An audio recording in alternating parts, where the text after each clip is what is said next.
শুরুতেই জানিয়ে দিব আজকের গুরুত্বপূর্ণ সংবাদ বাংলা সংবাদ। সাবেক ছাত্রলীগ নেতা মাসুদ হত্যার নিন্দা জানালো আওয়ামী লীগ। জানাবো রিমান্ড শেষে কারাগারে আ.স.ম. ফিরোজ, যা তথ্য বেরিয়ে আসলো। শেয়ার বাজারে সালমান এফ রহমান ও এস আলমের অনিয়ম তদন্তে কমিটি গঠন। জানাবো লাশ পোড়ার কারিগর এএসপি আব্দুল্লাহিল কাফিকে বরখাস্ত। এবার জানাবো চট্টগ্রামে হাসিনা কাদের সহ 15 জনের নামে সাইবার নিরাপত্তা আইনে মামলা। এবং সর্বশেষ জানাবো আবু সায়েদ হত্যায় অভিযুক্ত 2 পুলিশ সদস্য গ্রেপ্তার। এতক্ষণ শুনছিলেন সংবাদ শিরোনাম, এখন থাকছে বিস্তারিত। রাজশাহী বিশ্ববিদ্যালয় ছাত্রলীগের সাবেক নেতা আব্দুল্লাহ আল মাসুদকে হত্যার নিন্দা জানিয়েছেন আওয়ামী লীগ।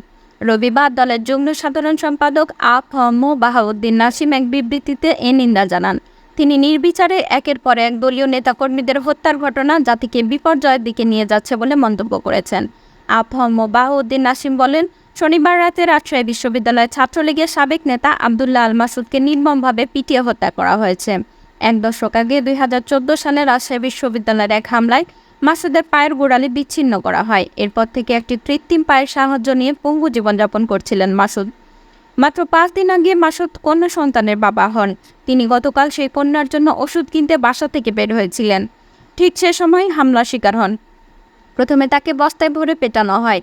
এরপর রাজশাহী বোয়ালিয়া থানায় তাকে ফেলে রাখা হয়। চিকিৎসার জন্য তাকে হাসপাতালে নিয়ে যেতে দেওয়া হয়নি। মাটিতে ফেলে রাখা মাসুদ বারবার পানি খেতে চাইলেও খুনিরা ন্যূনতম সহানুভূতি দেখায়নি। তারা মাটিতে ফেলে রেখে মাসুদের মৃত্যু নিশ্চিত করেছেন। তিনি বলেন, যেখানে গুরুতর অপরাধের জন্য সাধারণ কোনো আদালতে পঙ্গু ব্যক্তিদের মৃত্যুদণ্ড দেওয়া হয় না, সেখানে মাসুদকে এভাবে পিটিয়ে হত্যা মানবাধিকারের চরম লঙ্ঘন। এ ঘটনার নিন্দা প্রকাশ করা সম্ভব নয়। রাজনৈতিক প্রতিহিংসা চরিতার্থ করতে গিয়ে যাবতীয় গণতান্ত্রিক মূল্যবোধ বিসর্জন দেওয়ার যে চর্চা চলছে, তা বাংলাদেশকে একটি অকার্যকর রাষ্ট্রে পরিণত করার দিকে নিয়ে যাচ্ছে। এভাবে নির্বিচারে মানুষের হত্যা জাতির জন্য গভীর বিপর্যয় ডেকে আনবে। আমরা এই হত্যার উৎসব বন্ধ করার দাবি জানাচ্ছি। আইন নিজের হাতে তুলে নিয়ে নৃশংস বর্বরতার প্রদর্শনী আর দেখতে চাই না। নাসিম বলেন, এসব বিষয়ে দেশি বিদেশি মানবাধিকার সংগঠনগুলোর নীরবতা খুবই দুঃখজনক। মানবাধিকার রক্ষায় অতীতের মতো তাদের সরব ভূমিকা আশা করছি। রাজধানীর ভাটারা এলাকার সোহাগ মিয়া নামের এক যুবক নিহতের মামলায় রিমান্ড শেষে সাবেক হুইপ আ.স.ম. ফিরোজকে কারাগারে পাঠানো হয়েছে। আজ সোমবার ঢাকা মেট্রোপলিটন ম্যাজিস্ট্রেট মেহরা মাহবুবের আদালত শুনানি শেষে জামিন নামঞ্জুর করে কারাগারে পাঠানোর আদেশ দেন। এদিকে তাকে আদালতে হাজির করে পুলিশ। এরপর মামলার তদন্ত শেষ না হওয়া পর্যন্ত তাকে কারাগারে আটক রাখার আবেদন করেন মামলার তদন্তকারী কর্মকর্তার উপপরিদর্শক মাসুদুর রহমান। অন্যদিকে তার আইনজীবী জামিন চেয়ে আবেদন করেন। উভয় পক্ষের শুনানি শেষে আদালত তার জামিন নামঞ্জুর করে কারাগারে পাঠানোর আদেশ দেন। বৈষম্য বিরোধী ছাত্র আন্দোলনের সময় গত 19 জুলাই বিকালে ভাটারা থানাধীন ফরাজি হাসপাতালের সামনে পুলিশের গুলিতে নিহত হন সোহাগ মিয়া। এ ঘটনায় 20 আগস্ট তার বাবা সাফায়েত হোসেন ভাটারা থানায় হত্যা মামলা করেন। এ মামলায় গত 23 আগস্ট রাতে ঢাকার বনানী এলাকা থেকে তাকে গ্রেপ্তার করে পুলিশ। পরদিন 24 আগস্ট আদালতে হাজির করে 10 দিনের রিমান্ড মঞ্জুর নিতে আবেদন করে পুলিশ। শুনানি শেষে আদালত তার 7 দিনের রিমান্ড মঞ্জুর করেছেন। পরে এ মামলায় গত 31 আগস্ট রিমান্ড শেষ করে আদালতে হাজির করা হয় তাকে। এরপর মামলার রহস্য উদ্ঘাটনের জন্য ফের 10 দিনের রিমান্ড নিতে আবেদন করা হয়। পরে শুনানি শেষে তাকে ফের 3 দিনের রিমান্ড মঞ্জুর করেছেন।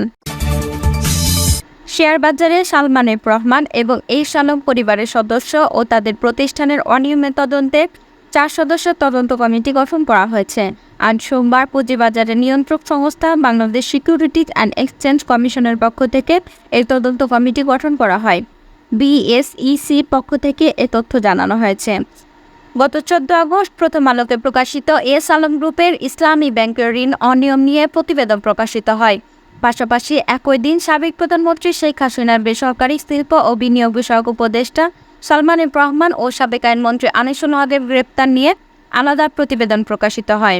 ওই প্রতিবেদনে সালমান এফ রহমানের রাষ্ট্রীয় ক্ষমতা ব্যবহার করে বিভিন্ন সুযোগ সুবিধা নেওয়ার বিষয়টি তুলে ধরা হয়েছে। এই 2 প্রতিবেদনে প্রকাশিত তথ্যের ভিত্তিতে এস আলম ও সালমান এফ রহমানের পরিবার ও তাদের স্বার্থ সংশ্লিষ্ট বিভিন্ন প্রতিষ্ঠানের নাম শেয়ার বাজারের অনিয়ম তদন্তের সিদ্ধান্ত নেয় বিএসইসি। প্রথম আলো 2 প্রতিবেদনের ভিত্তিতে এস আলম ও সালমানের রহমানের শেয়ার বাজারের কোনো অনিয়ম করেছে কিনা তা খতিয়ে দেখতে 4 সদস্যের কমিটি গঠন করা হয়। কমিটির সদস্যরা হলেন বিএসইসি পরিচালক মোহাম্মদ আবুল হাসান, অতিরিক্ত পরিচালক মোহাম্মদ রজিউল ইসলাম, সরকারি পরিচালক অমিত কুমার সাহা ও তৌহিদুল ইসলাম সাদ্দাম। এস আলম গ্রুপের চেয়ারম্যান সাইফুল আলম, তার স্ত্রী জামাতা, আত্মীয় স্বজন সহ তাদের নিয়ন্ত্রণাধীন প্রতিষ্ঠান শেয়ার বাজারে কোনো ধরনের অনিয়মে জড়িত কিনা তা অনুসন্ধানের দায়িত্ব দেওয়া হয়েছে এই কমিটিকে। এস আলমের পাশাপাশি এই কমিটিকে সালমান এফ রহমান, তার পরিবারের অন্য সদস্য ও তাদের নিয়ন্ত্রণাধীন প্রতিষ্ঠানের শেয়ার বাজারের অনিয়ম তদন্তেরও দায়িত্ব দেওয়া হয়েছে। তদন্ত কমিটির গঠন সংক্রান্ত বিএসইসি নির্দেশনায় বলা হয়, কমিটিকে 60 দিনের মধ্যে তদন্ত শেষ করে কমিশনে তাদের প্রতিবেদন জমা দিতে হবে। এছাড়া সম্পদ ব্যবস্থাপক company Invest Asia Capital and Asset Management ও সেন্টিনাল ট্রাস্টি অ্যান্ড কাস্টডিয়াল সার্ভিসের কার্যক্রম তদন্তে 3 সদস্যের আলাদা একটি কমিটি গঠন করেছে বিএসইসি।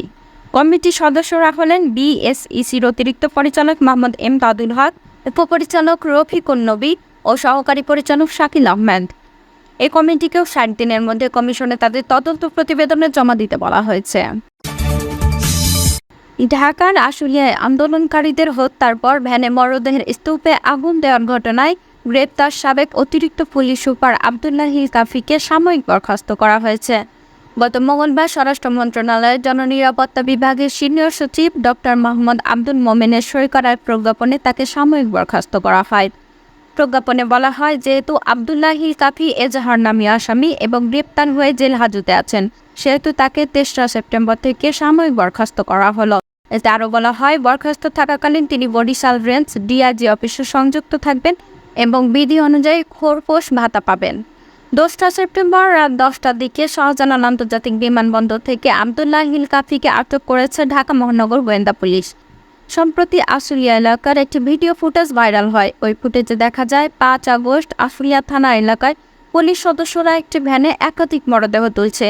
ওই মরদেহগুলো পরে পুলিশের ভ্যানে তুলে তাতে আগুন ধরিয়ে দেওয়া হয়। ঘটনাটি নিয়ে ব্যাপক আলোচনা সমালোচনা শুরু হলে তা তদন্ত করতে ঢাকা জেলা পুলিশের পক্ষ থেকে একটি তদন্ত কমিটি গঠন করা হয়। সূত্র জানায়, ঢাকা উত্তর জেলা পুলিশের দায়িত্বশীল কর্মকর্তা ছিলেন আবদুল্লাহ কাফি।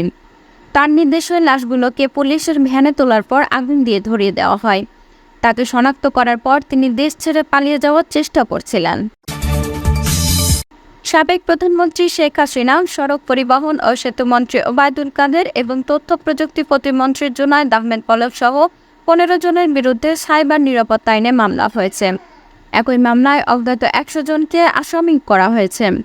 সোমবার চট্টগ্রামের সাইবার ট্রাইব্যুনাল বিচারক জহিরুল হকের আদালতে মামলাটি করেন নগরের হালি শহর এলাকার ব্যবসায়ী নূর মাহমুদ। মামলার অন্যান্য আসামিরা হলেন সাবেক পররাষ্ট্রমন্ত্রী ডক্টর হাসান মাহমুদ, স্বরাষ্ট্রমন্ত্রী আসাদুজ্জামান খান কামাল, সমাজ কল্যাণমন্ত্রী দীপুমণি, সাবেক প্রধানমন্ত্রী বেসরকারি শিল্প ও বাণিজ্য বিষয়ক উপদেষ্টা সালমান এফ রহমান, তথ্য ও সম্প্রচার প্রতিমন্ত্রী মোহাম্মদ এ আরাফাত, ঢাকা মেট্রোপল পুলিশের ডিবি সাবেক প্রধান হারুন আর রশিদ ও যুগ্ম কমিশনার বিপ্লব কুমার প্রমুখ। বাদীপক্ষের আইনজীবী অ্যাডভোকেট নওশেদ আলী বাংলা নিউজকে বলেন, আদালত বাদীর জবানবন্দি গ্রহণ করে অভিযোগটি তদন্ত করে দ্রুত সময়ের মধ্যে পুলিশের কাউন্টারের টেরোরিজম ইউনিটকে তদন্তের নির্দেশ দিয়েছেন। মামলার অভিযোগে উল্লেখ করা হয়, মামলার বাদী নূর মোহাম্মদ দুরন্ত স্লাইপার ও দুরন্ত বাজার অনলাইন সফটওয়্যার ভিত্তিক ব্যবসায়ী। নিত্য প্রয়োজনীয় দ্রব্যাদি চট্টগ্রাম সহ দেশের বিভিন্ন স্থানে মানুষের কাছে পৌঁছে দেওয়ার কাজ করেন। অনলাইন ভিত্তিক ব্যবসা প্রতিষ্ঠান পরিচালনার জন্য প্রায় 200 জন কর্মচারী রয়েছেন। যোগসাযোগে অবৈধভাবে ক্ষমতায় টিকে থাকতে দেশে গণহত্যার পরিচালনা এবং শিক্ষার্থীদের উপর নির্যাতনের উদ্দেশ্যে দেশে ইন্টারনেট ও ব্রডব্যান্ড সেবা বন্ধ করে দেওয়া হয়, যার ফলে বাদী ব্যবসা প্রতিষ্ঠান সহ দেশের সকল ব্যবসা বন্ধ হয়ে যায়। জনগণের অধিকার হরণ করে ইন্টারনেট সংযোগ বন্ধ রাখায় দেশের বাণিজ্যিক খাতে প্রায় 1 লাখ কোটি টাকা ক্ষতি হয়, আর বাদী নূর মোহাম্মদের ব্যবসায়িক 10 কোটি টাকা ক্ষতি হয়েছে।